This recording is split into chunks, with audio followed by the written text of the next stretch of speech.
I'm Anna. And I'm Kemmer. And we're doing the Bay of Pigs invasion. The Bay of Pigs originated in 1959 when Fidel Castro, in an armed revolt, overthrew Cuban dictator Fulgencio Batista.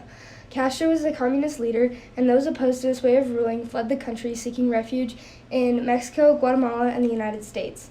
These exiles gained support from the United States government because the U.S. did not want communism near and spreading into America.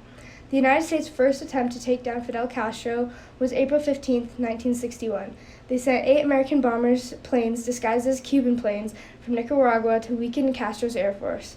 However, many bombers missed their targets, leaving Castro's air force still intact. Then 2 days later, April 17, 1961, was the Bay of Pigs invasion. The Bay of Pigs was a mission to take back the overthrown government of Cuba. Dwight D. Eisenhower saw the threat Cuba's new ruling had on the United States, and in March of 1960 sent orders to the CIA to start making progress on the operation and train the Cuban exiles in preparation for the invasion in April of 1961. Jose Miro Cardona led the anti-Castro Cuban exiles.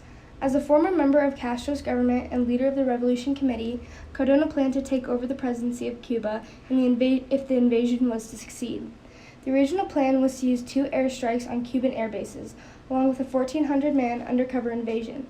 Paratroopers were also dropped in advance to interrupt transportation and repel Cuban forces. Meanwhile, a smaller force was to be invading from the East Coast. The problem was this plan's success relied on the citizens joining forces with the invasion. Unfortunately, that is not exactly how it all went down. The airstrikes did not do their role in disarming Castro's air force. All the pieces of the invasion did not sink as perfectly as they had hoped, and the Cuban population did not help the invasion's cause as planned. Along with all this, Castro's counterattack was strong. He fought back with 20,000 troops and had complete control of the air. All of this led to the demise of the Bay of Pigs invasion. Some exiles escaped to sea, while others were rounded up for capture. The key people that were involved in the Bay of Pigs invasion were Fidel Castro. He was the communist leader who overthrew Cuban dictator Fulgencio Batista, and then Fulgencio Batista was the dictator of Cuba before Castro overthrew him. Dwight D. Eisenhower was the president before John F. Kennedy and started building the troops to invade Cuba, but he then passed the idea to Kennedy after his term. Allen W. Dulles was the dictator of the CIA team that was ordered to invade Cuba, and John F. Kennedy was the president at the time of the invasion. The short-term outcomes of the Bay of Pigs invasion was the American soldiers were held in captivity in Cuba for 20 months until the U.S. finally negotiated with Fidel Castro. The negotiation was America would send $53 million worth of baby food and medicine in exchange for the prisoners. The prisoners landed in America on December 23, 1962.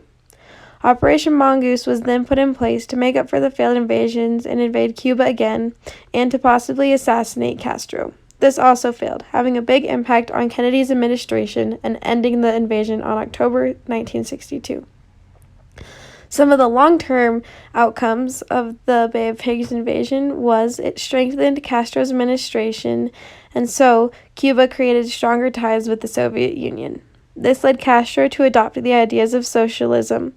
And because Kennedy took action and responsibility of the failure of the invasion, most people weren't mad at him, and it actually increased his ratings.